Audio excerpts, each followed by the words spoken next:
Good day sa ating lahat. For today's vlog ay magluluto tayo ng munggo. So kung napapansin nyo, ayun yung munggo ko. Binabad ko na yan kagabi pa. Kaya makikita nyo magang-maga yung munggo. Ganyan ako magmunggo kasi mas okay sa akin kapag binababad muna sa gabi bago iluto para kinabukasan ay madali na siyang lutuin. Yung iba-iba kasi diskarte ng pagmumunggo. Nakita nyo na nga, hiniwa ko ng ampalaya. Yan ang gagamitin natin. Wala namang special dito sa munggo, pero may iba tayong dahon na ilalagay. Okay. Kasi kalimitan ang nilalagay yung dahon ng sili o kaya dahon ng malunggay. Sa atin iba yung dahon natin. Yan. Tanggalin muna natin itong puti. Tinatanggal ko talaga yan. Ewan ko yung iba hindi na yata nagtatanggal na ito, pero ako tinatanggal ko po.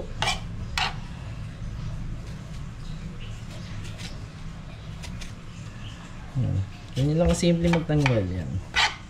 Okay lang kung mapait to kasi gusto ko talaga sa ampalaya mapait. So yan, magsasalang na tayo. Iwain ko na lang muna itong sibuyas.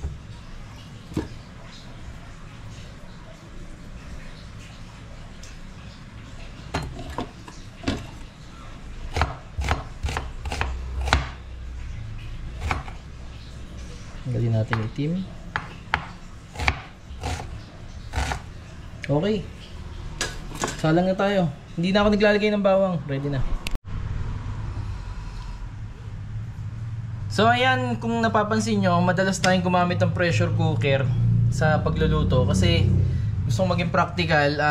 Kailangan natin makatipid. Di araw-araw, di lagi-lagi meron tayong budget para sa mga ano. Lalo na ngayon mataas na gasol. So ayan, salin ko na yung munggo. Ito yung binabad ko. Hugas na to, malinis na to. Ayan. Dapat maging practical tayo sa pagluluto. Kasi hindi laging mapera, 'di ba, yung mga tao. Ito, lagyan natin yung baboy. Ganyan ako magluto ng munggo, sarap na sarap sila. Ayan. Malinis na itong baboy, hinugasan ko na 'yan.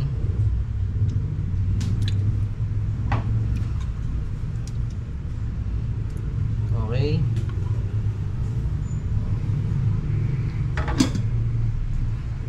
At pagkatapos niyan, lagay na natin tong sibuyas. Yan, sibuyas. Siyempre, lalagyan ko na rin yan ng 4 cubes. Hindi tayo naglalagay ng ibang seasoning, no? Maliban sa 4 cubes yan. Yan lang nilalagay natin. Saka patis. Then asin. Kasi once na gumamit ka ng mga seasoning sa luto mong ulam, parang hindi na ikaw yung nagpasarap ng luto mo. Sila na. Tapos edi lalagyan natin yan ng patis yan. Para habang kumukulo, lumalasan na dun sa niluluto natin. Medyo marami nga lang yung patis kasi madami rin yung lulutuin natin. Mamaya na lang natin yung timplahan.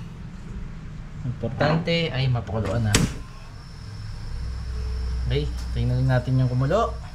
Tatakpan natin yan.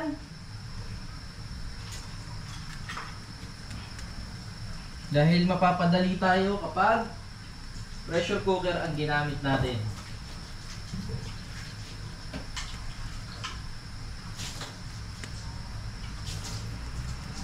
Kasi yung iba pag nagluluto ng munggo, hindi nila binababad.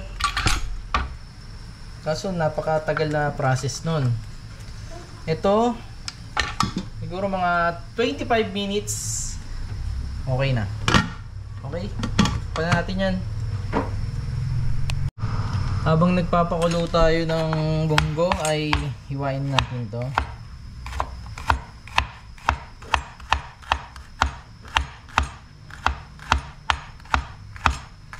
Mamaya na natin ito ilagay kasi malalabog to kapag yung sinabay natin sa kulo. Yung baboy okay lang yun kasi pag naluto yung baboy, lumambot na yun, okay na rin yung munggo. Yan ang basehan sa pagluluto ng munggo. Pag malambot na yung baboy, luto na rin yung munggo. At dahil binabad ko yung munggo, magiging sobrang lapot niya. Ang palaya, masarap ilagay ito sa munggo eh. Parang kahit pa paano meron kong gulay.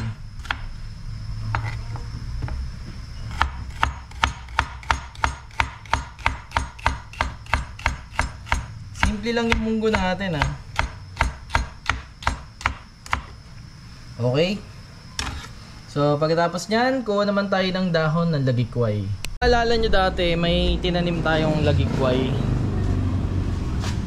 Nandito na siya ngayon. Marami din siyang dahon, dun tayo kukuha. Imbis na dahon sili or dahong malunggay, lagikway tayo. Testing natin to. Bago ang lahat, shoutout ko muna si Anime World. Nagpapa-shoutout siya. So ito na yung lagikway na tinanim ko. Nabuhay naman siya. Ayan. Babawas tayo ng dahon. Dito na natin kunan. Mga batang bata pa tong dahon na to. Akala nila ba na ano yung tawag dito? Ba na ba? Ano nga yun? Lason daw. Hindi, lagikway ito. Kasi kung lason to, ay lason na ako. Ano nga yung sinasabi? Tuba. Tuba. So yan, talbusan na natin to. Mabilis naman tumubo to eh. Yan, yan ang ilalagay natin ngayon sa ating munggo. Ayun. Pwede na to. Okay na yan. Dulas. So yan, tama na itong dahon na to para sa lulutuin natin.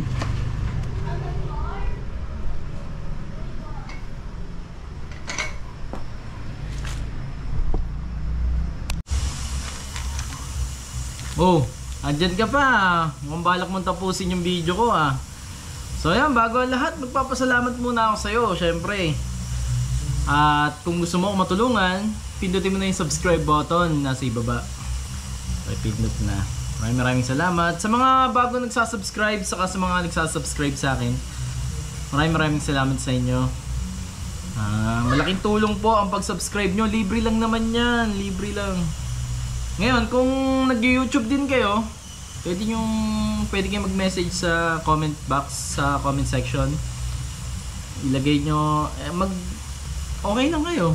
Tapos babalikan ko kayo. Ako bahala sa inyo. So ayan, tuloy na natin tong niluluto natin.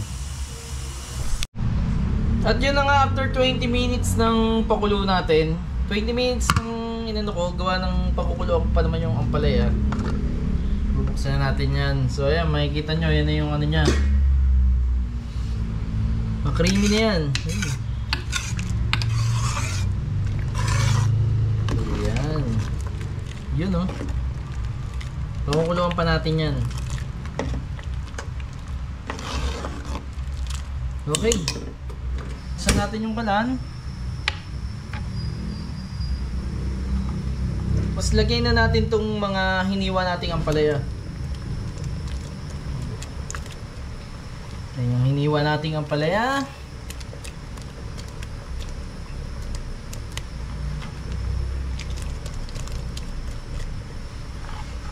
Ayan.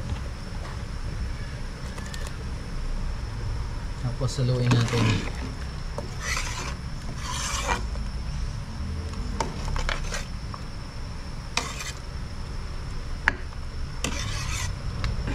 Simple lang ng munggo, no?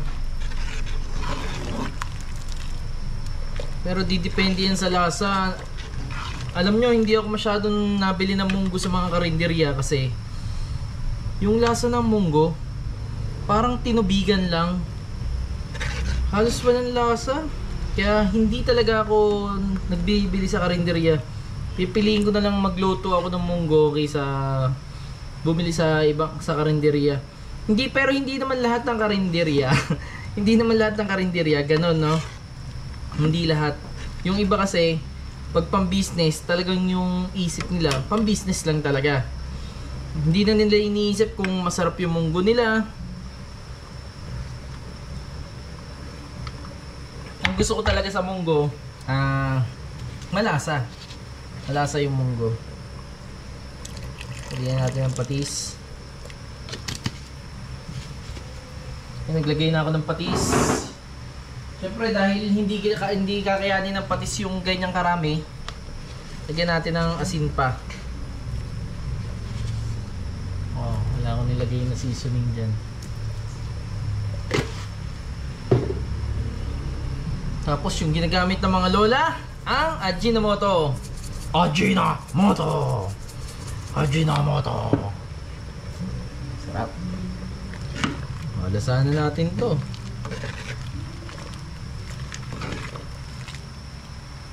Hindi pa kompleto to ha. Itikman ko lang yung lasa.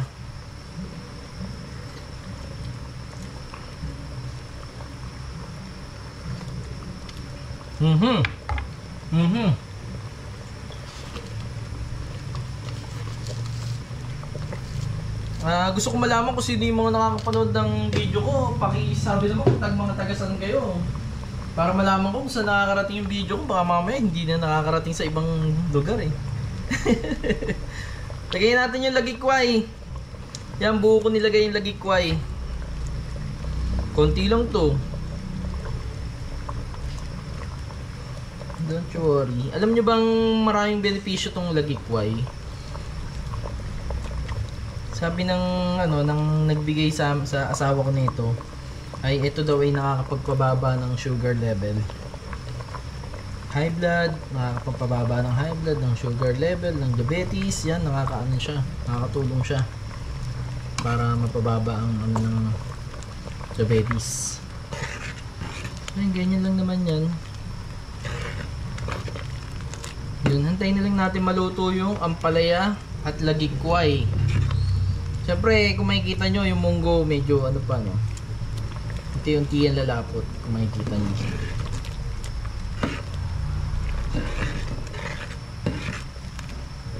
Sarap nito. Swerte naman ng mga kain nito. Napakaswerte ng mga katikim.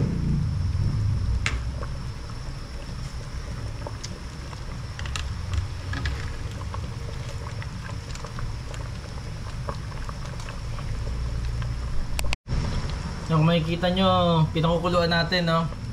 Hantay lang natin maluto yung lagikway at yung ampalaya. Tapos, okay na. Kakain na tayo. At ayan na nga, luto na ang ating munggo, no? Pero bago yan, lalagyan pa natin yan ng vermicelli. Yan. Lagyan natin ng vermicelli. Alam nyo ba masarap may vermicelli dyan sa munggo? Ito, dahil matigas yan. Mamaya lang natin gupitin. Wow, munggo may pansit! Oh. Yummy talaga. Napakasimple lang ng luto, di ba?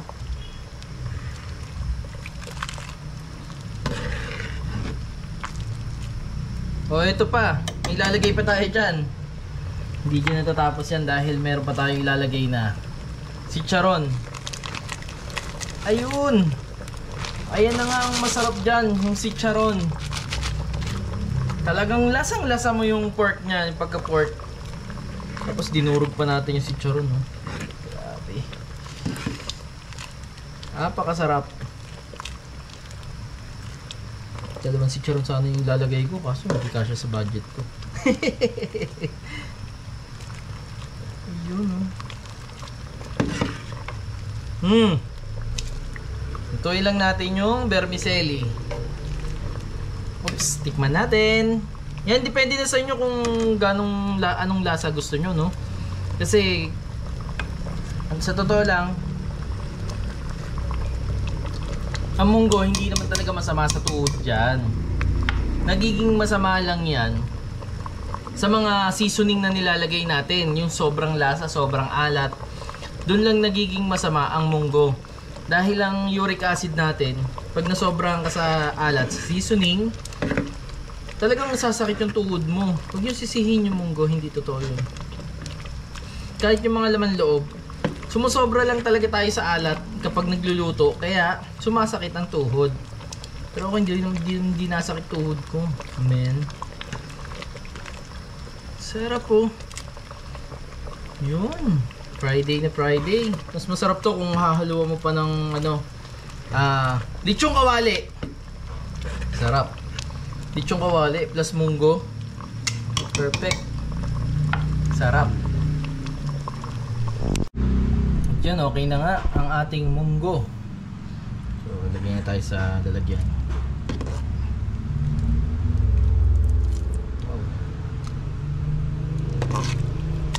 Natural sa vermicelli.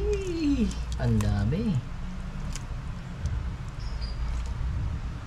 Nahilig din ba kayo sa vermicelli?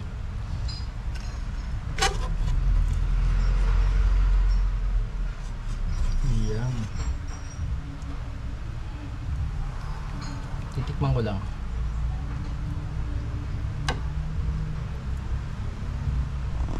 At ayan na nga.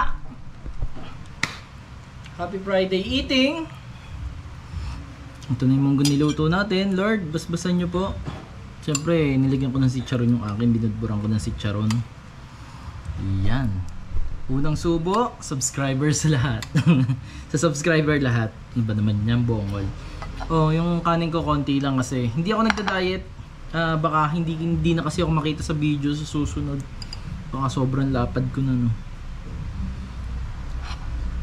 Tikman natin, unang subo.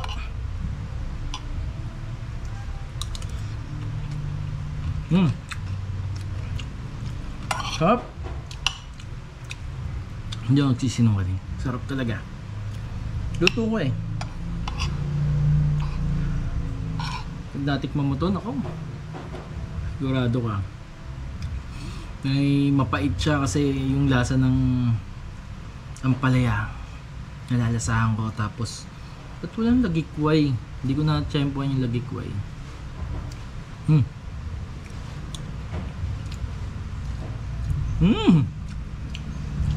Sarap ah.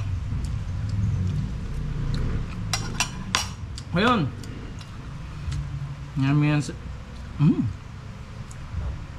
maraming salamat sa mga nanood. Sana i-subscribe nyo ako. Patuloy kayo mag-subscribe sa akin. Maraming salamat sa inyo. God bless. Peace out. Sheesh.